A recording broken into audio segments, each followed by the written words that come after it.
বৃষ্টি নামছিল টুপটাপ করে। কলেজের শেষ বর্ষ। শ্রেয়া জানালার পাশে দাঁড়িয়ে ভিজে রাস্তাটা দেখছিল। মাথার ভিতর এলোমেলো হাজারো চিন্তা। আর কয়েক মাস পরেই তো বিয়ে, মা বাবার পছন্দের পাত্র, ভালো চাকরি, ভদ্র ছেলে, সবই ঠিক আছে। কিন্তু একটা প্রশ্ন মাঝে মাঝে বুকের ভিতর গুমড়ে ওঠে। তাহলে অব্রোর জায়গাটা কোথায়?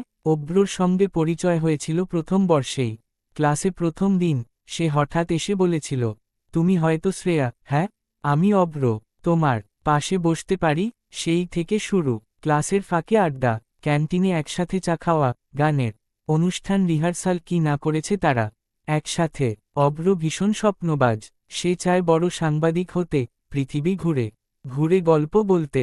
আর শ্রেয়ার স্বপ্ন ছিল একটা ছোট চাকরি, পরিবারের পাশে থাকা, নিজের মতো ছোট্ট সংসার গড়ার। দুজনের স্বপ্ন ছিল আলাদা, কিন্তু বন্ধুত্বটা ছিল অদ্ভুত রকমের গভীর। শেষ বর্ষে এসে শ্রেয়া বুঝে গিয়েছিল, ওর হৃদয়ের কোনটুকু যে অব্র নিয়ে নিয়েছে সেটা আর ফেরত আসবে না। কিন্তু অব্র কোনোদিন ভালোবাসার কথা বলেনি, শুধু বলতো, তুই থাকলে আমার লেখাগুলো আরও সত্যি হয়ে ওঠে। শ্রেয়া বাড়িতে বিয়ের কথা উঠতেই শ্রেয়া অবাক হয়ে গিয়েছিল। পাত্রের ছবি দেখে, তার প্রোফাইল পড়ে মনে হয়েছিল ভালোই তো, তবুও কোথায় যেন খচখচ করত ভিতরটা। সেদিন কলেজের শেষ দিন। শ্রেয়া আর অব্র দাঁড়িয়ে ছিল ছাদের ধারে।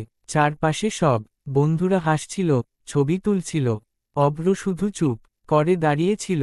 শেষে বলল, তুই চলে যাচ্ছিস জানি, খুব ভালো থাকিস। তোকে বলার মতো কিছু ছিল না কখনো, কিন্তু আজ বলি, তুই আমার গল্পের শ্রেয়া না, তুই আমার জীবনের শ্রেয়া। শ্রেয়ার চোখে জল চলে এসেছিল। কিছু না বলেই সে অব্রর দিকে তাকিয়েছিল অনেকক্ষণ। তারপর একটা হাসি দিয়ে বলেছিল, আমি তোকে কোনোদিন ভুলতে পারবো না অব্র। কিন্তু আমরা তো আলাদা মানুষ, আলাদা পথ। বিয়ের দিন সকালে শ্রেয়া পুরনো একটা চিঠি খুলে দেখল অব্র তাকে দিয়েছিল ফেয়ারওয়েল গিফটের সাথে। সেখানে লেখা, ভবিষ্যতের সবটুকু হয়তো তোর সাথে ভাগ করে নিতে পারবো না, কিন্তু যেখানেই থাকিস জানবি কেউ একজন তোকে ভালোবেসেছিল নিঃশব্দে। শ্রেয়া আয়নায় নিজের মুখটা দেখল, নতুন সাজে, নতুন জীবনের জন্য প্রস্তুত সে। কিন্তু মনটার এক কোণে সেই বৃষ্টি ভেজা ক্লেজার অব্রর ম্লান হাসিটা আজও রয়ে গেল।